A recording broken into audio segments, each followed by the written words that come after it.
Good morning, boys and girls. Okay, for today writing, we're using a template to help guide our planning for writing an explanation text.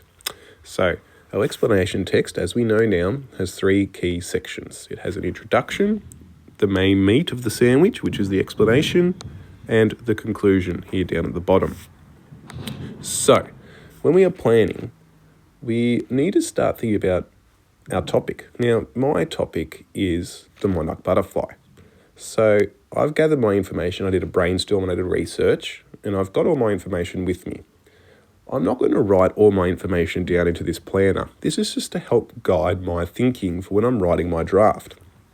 So, my introduction is write a general statement about the topic. Now, because it's a life cycle, I might need to sort of engage the reader with a question, because that way, that makes the reader think. So I might just write a question up there, and that can make me think about my introduction later on when I'm writing it. So, did you know that a butterfly, excuse my messy handwriting, begins its life as a caterpillar? Now, there's three ways you can really engage the reader with your introduction. I would suggest either asking a question like this, give a definition, or maybe you would like to give a little brief summary about what you're going to be writing about. Okay, so I'm going to start with a question. I think that's a good way to start my introduction.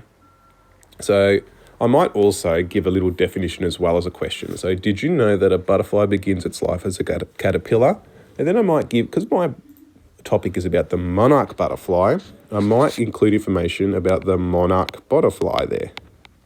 Okay? Now remember, this isn't your good copy. This is just your draft. This is just your plan. So you don't need to make it full of information.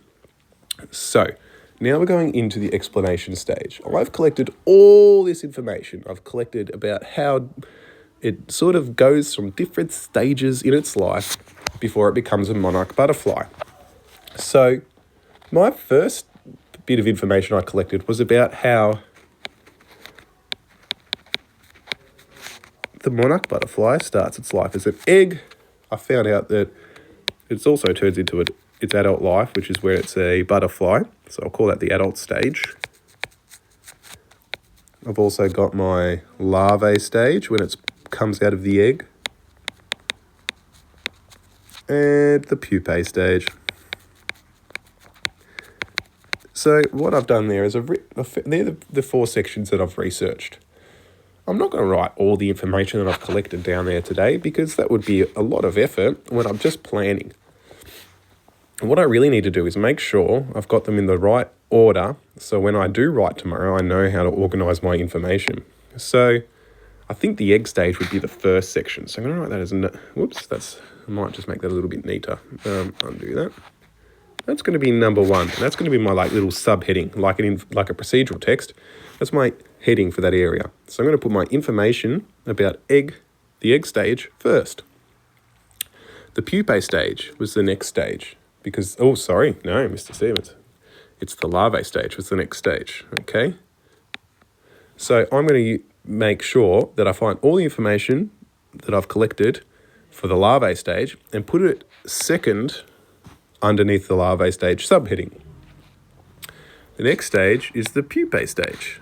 So that'll be my third section. And then, of course, fourth, the adult section. So just so I don't get confused, I'm going to write it in order for tomorrow when I'm writing my draft. I can quickly glance at my plan. Excuse my handwriting. That way, I know what order I want to organise my information. And the final is the adult stage. Sorry, writing with this on the iPad isn't as easy as I'd hoped. Okay, so that gives me a brief outline of what my introduction is going to look like. And I've organised my information into 4 stages. So I've got 4 subheadings. And then I will obviously add some more information under each stage. Okay? Now, the conclusion. It says here to give the reader a brief summary or general comment about the topic. This shouldn't include any new information. What important information do you think you will summarise? Well, I think with my conclusion that I want to remind the reader that the life cycles are very different for different animals. So that's not telling the reader new information. Are different for different animals. It's just maybe engaging the reader to go, oh, okay, maybe the monarch butterfly has its own very special, unique life cycle.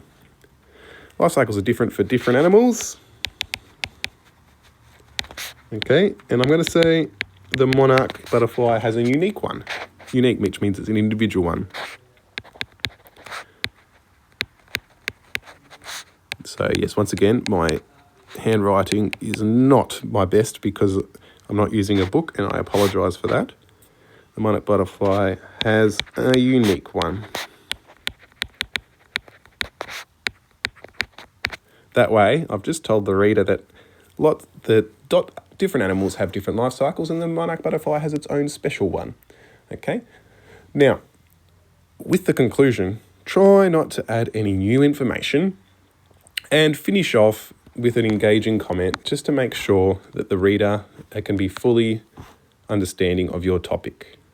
So your task today is to have a go at organising your information in the middle section, coming up with a little question or a definition in the introduction, and thinking about how you'll conclude.